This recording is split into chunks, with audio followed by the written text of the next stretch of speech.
물론 여긴 국민 라디오. Breaking news regarding missing Malaysia Airlines Flight 3. So the United States is lowering the threshold for American. だから日本と同じで現地予算やってるから意味がないんです。环球消费调查，我们来说一种特殊的旅游。近年来呢，出国旅游。 출근길 국제뉴스 브리핑 장혜림의 월드 리뷰.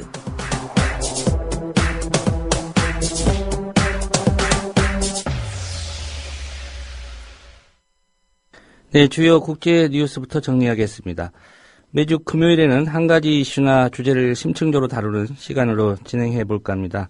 오늘은 우선 미국 대선 얘기를 좀 해볼까 하고요.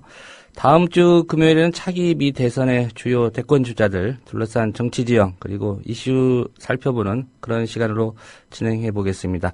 장혜림 캐스터입니다. 안녕하십니까? 네, 안녕하세요. 예, 미국 대선이 2016년에 치러질 예정이니까요. 한 2년 남은 것 같습니다. 우선 한국과 비교했을 때 선거 방식이 좀 차이가 많이 있지요? 그렇습니다. 미국은 선거인단이 대통령을 선출하는 간접 선거를 실시합니다. 과정이 약간 복잡한데요. 예. 우선 각 주의 일반 유권자들과 당원이 그 주의 대의원을 뽑고요. 뽑힌 대의원들이 전당대회에서 대통령 후보를 선출하는데요.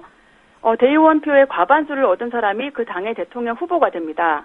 각 당에서 선출된 대통령 후보들이 서로 경쟁하는 동안 국민들은 대통령 선거인단을 뽑는데요. 예. 이 선거인단이 최종적으로 대통령 선거를 하고 이중 과반을 얻은 후보가 대통령으로 당선되는 방식입니다. 예. 형식상으로 본다면 대통령 선거에 직접 참여하는 사람은 결국은 선거인단이 되겠군요. 그렇습니다. 하지만 국민들은 선거인단이 대통령 후보 중 누구를 지지하는지 알고 뽑기 때문에 선거인단을 뽑는 총선에서 사실상 차기 대통령이 결정되는 셈입니다.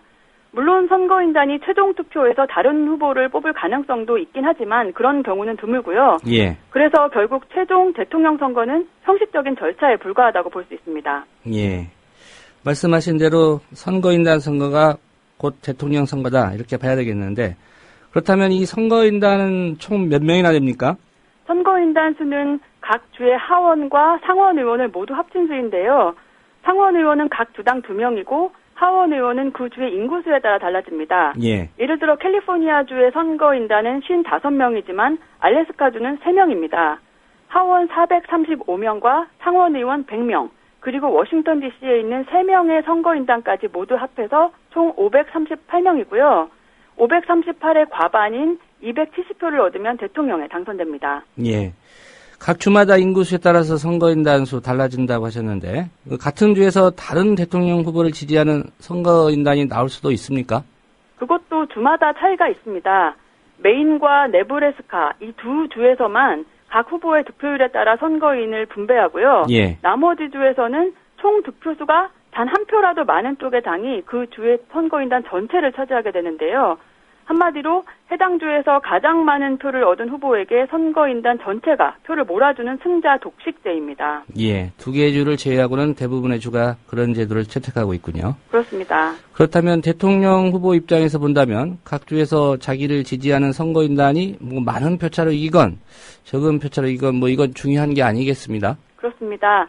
이기는지 지는지는 중요하지만 몇 표 차이로 이기고 지는지는 중요하지 않고요. 결국 전체적으로 몇 명의 선거인단을 확보하느냐가 대통령의 당선 여부를 결정합니다. 예. 그런데 이런 선거인단 제도가 민주주의에 반한다고 비판하는 사람들도 있습니다. 왜 그러냐면 전체 유권자의 직접 득표수는 앞서지만 예. 선거인단 수가 적어서 대통령에 당선되지 못하는 경우가 발생하기 때문입니다. 예. 구체적으로 어떤 경우일까요? 쉽게 예를 들면요. 미국에 예를 들어서 3개의 주가 있고 각 주에 10명의 국민이 있다고 가정해 보겠습니다. A와 B주에서는 각각 6명이 공화당, 그리고 4명이 민주당을 지지하고요.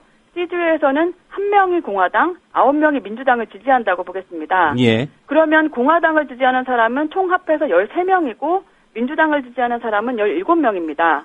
한국처럼 직접 선거를 한다면 민주당 후보가 당연히 당선되는 상황인데요.